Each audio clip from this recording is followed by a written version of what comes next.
Bom dia, boa tarde ou boa noite, eu sou o Arthur e bem-vindos ao canal Professor Souza. Hoje é um lindo dia para estudar matemática, não é mesmo? Vamos resolver uma questão de geometria espacial que de volume exige da gente só o volume do cilindro. Essa é a única forma que a questão vai exigir da gente. Mas são cálculos bem trabalhosos de se fazerem. Então é uma questão trabalhosa, uma questão que lá na hora da prova talvez não valesse a pena tu fazer ela, a não ser que tu estivesse com tempo sobrando. Porque essa questão aqui provavelmente ia comer bastante do teu tempo, tá bom?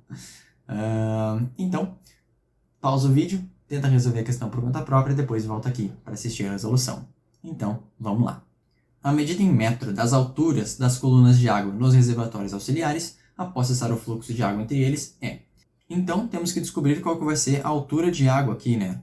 Depois que cessar o fluxo de água entre eles. Bom, vamos ler a questão, né? Uma construtora pretende conectar um reservatório central, RC, esse aqui, em formato de um cilindro, com raio interno igual a 2 e altura interna igual a 3,3. Então, ali são os dados do cilindro central. Então, aqui o raio dele é 2 metros e a altura dele é 3,3 metros. Há 4 reservatórios cilíndricos auxiliares, R1, R2, R3 e R4, os quais possuem raios internos e alturas internas, medindo 1,5. Então, aqui é 1,5 os dois, né? Então, aqui 1,5 é o raio. E a altura total deles também é 1,5 metros. Tá? As ligações entre o reservatório central e os auxiliares são feitas por canos cilíndricos, com 0,10 metros de diâmetro interno e 20 metros de comprimento, conectados próximos às bases de cada reservatório.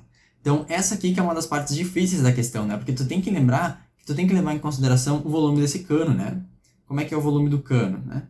Que a gente tem o comprimento dele, que é 20 metros, e o raio dele é 0,05 metros, né?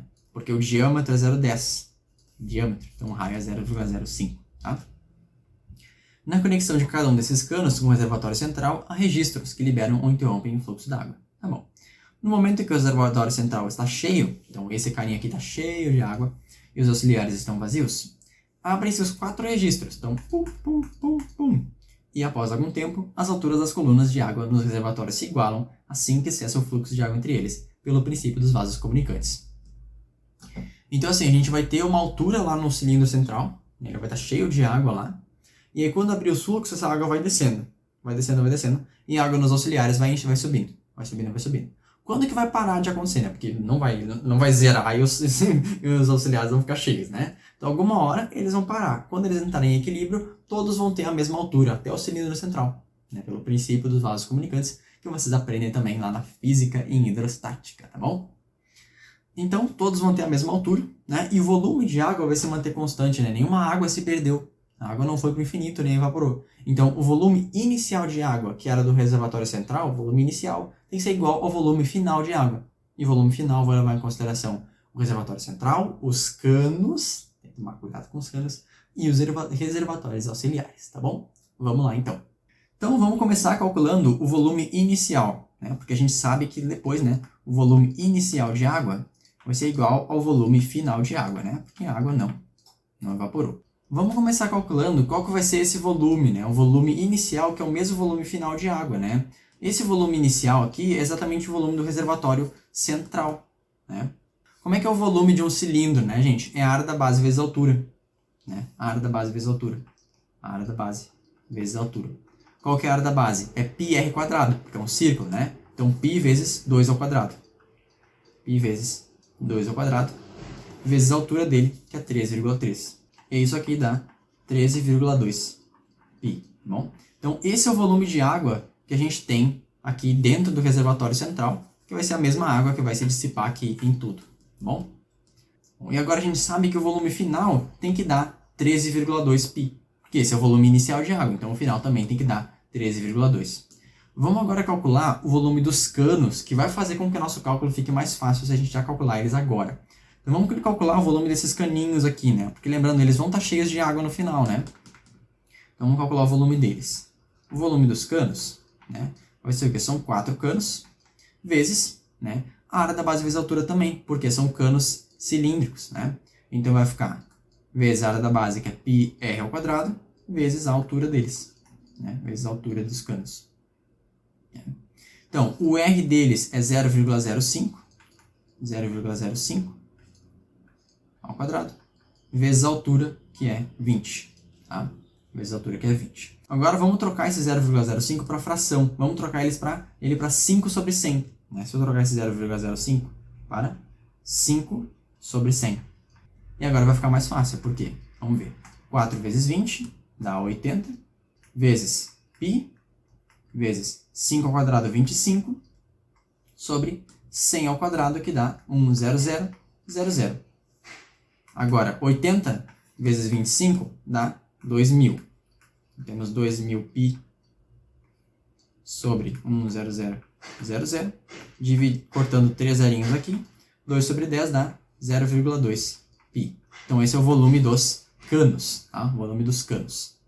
E agora, né, vamos calcular no volume final qual que vai ser o volume dos reservatórios, né? Tanto do reservatório central, que também vai ter a mesma altura H que os reservatórios auxiliares, né? Todos aqui vão ter a mesma altura H, que é o que a gente quer descobrir.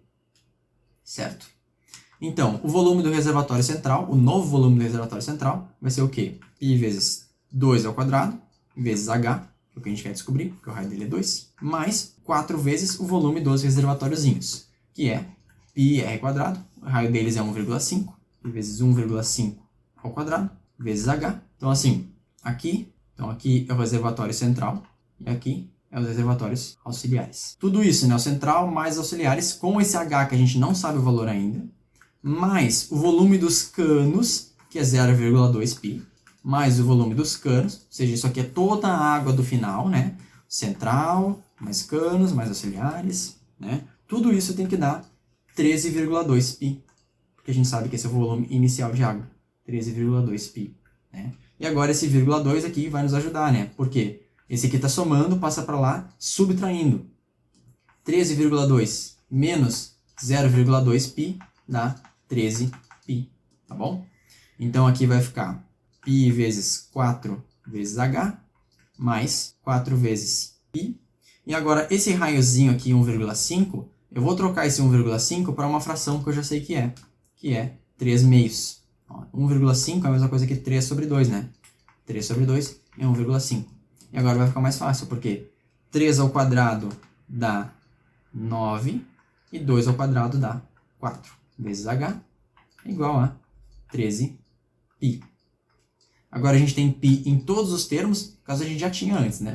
Já dava para cortar aqui em cima. Mas vamos cortar agora. Então, π, π, π. Tá? E esse 4 aqui vai cortar com esse 4 aqui embaixo. Vai ficar 4H mais 9H igual 13. Né? Aí fica 13H igual a 13. Então, H é igual a 1. Certo? Então, resposta letra D, 1. Certo? Em metro, né? Nossa altura está em metro. Todos os cálculos estão em metro. Então, metro, metro, metro, metro. Então, as unidades estão todas ok. Então, isso é para essa questão, né, gente? Como vocês puderam ver, uma questão bem trabalhosa, com cálculos bem chatinhos de serem feitos. Tá? Uma questão que lá na hora da prova talvez não fosse valer a pena fazer, porque ela poderia abocanhar o teu tempo. Tá bom? Então comentem aí embaixo o que vocês acharam dessa questão, se vocês fizerem em outra ordem os cálculos, ou se ficou alguma dúvida, tá bom? Então é isso. Um beijão e até a próxima.